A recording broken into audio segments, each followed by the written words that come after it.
Hey guys, welcome back to my channel, and today I'm going to be talking about the 12th and penultimate episode of Torchwood Season 2, which is called Fragments, and goddamn Chibnall, what's with you this season? I feel like your episodes are actually the best episodes of the season, but where was this energy when you did Doctor Who for 3 years? Like, you had none of it. Even Mom was a little bit disappointed here.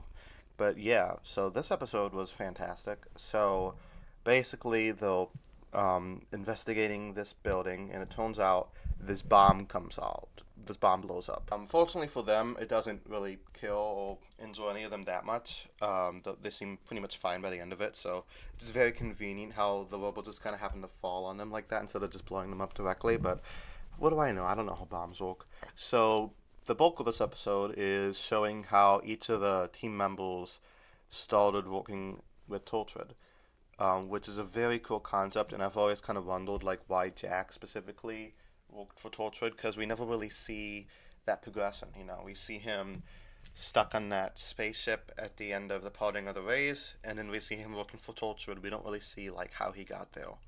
So this episode answered that. He started working there reluctantly, and then eventually he became like full time, and then rose through the ranks, became the head of Torchwood. Very very interesting. And I like that. How those two ladies don't really trust him at first, but then they kind of come around to him by the end of it. Also, I think it's funny how they're like also lesbians. Like it's just is this like a prerequisite for working at Torchwood? Is that you have to be gay? I don't know. So then we see Tosh. The reason she joined is because he was like blackmailed by these terrorists into helping them, or else they'd kill her mother. And I feel really bad for her, like just the whole situation. What the mother had to go through, even though the mother, lost her memories, and how Tosh doesn't really like she's not really there by her own free will, at least at first. So that's kind of a dark tone. It makes you feel a lot more empathetic to her, and I really want to see how she develops as it goes on. Like, what happens after her 5 years is up? Would she choose to stay with them, or would she kind of just leave and live a normal life? Bad for her, like when she was in that unit prison and nobody helped her, and she's just kind of alone for days. Um, Man, I don't know. I like Toss. She's probably besides Jax, she's probably my favorite. So just hate seeing her go through that. Owen has like the most tragic story ever. So his wife, like he thinks his fiance has early onset Alzheimer's, but it turns out that she has this like alien baby inside of her, like a xenomorph or something. So it like explodes and kills her, and very sad. Like you could see how Owen's very bitter at the beginning of Torchwood because of this. Um, Still doesn't give him an excuse to try to slip people roofies in a ball. That's a little fucked up. But I just gonna pretend like that never happened. I think the show itself pretends like that never happened. So whatever. See Yanto, how he joined. He kind of just started following Jack around, asking him to join until he said yes, which is kind of cute. Like the whole "I love you" coat scene. And I love when Jack's like, "How do you know what a Weevil is?" And I'm just thinking, like, dude, there's a Weevil. There's like 500 Weevils in this city. How could you not know what a Weevil is right at this point? So yeah, overall, a very emotionally charged episode. I think, like, there wasn't that much conflict at hand.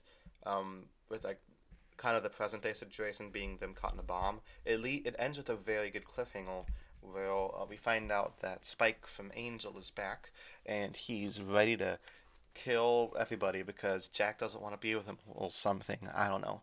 But that's probably going to get resolved in the finale, which I'm excited for. But yeah, watching this episode and the episode before this with the missing person, the missing person episode, makes me realize that Tibnall could write good episodes.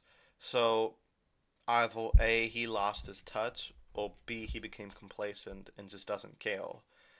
Um, or maybe C, there was like a lot of network interference with his time on the show. I don't really know. Either way, watching the show makes me even more disappointed in him because like you put out two bangers in a row. And what did you do for Doctor Who? Nothing. It's it's sad. Like, where was this energy? Where were these heartfelt characters? How do we go from like Yanto and Tosh and Owen to Yaz and Ryan and Dan and like what happened? Anyway, It's always in the. I guess it's in the past now. So yeah, this was probably one of my favorite episodes of the show so far. I'm gonna give it a B. Let me know what you guys thought down in the comments below, and I'll see you guys next time for my review of the season 2 finale. Um, and in the meantime, I'll also be making videos on The Mandalorian and Ted Lasso and Succession. So subscribe below if you're into any of that. And until next time, peace.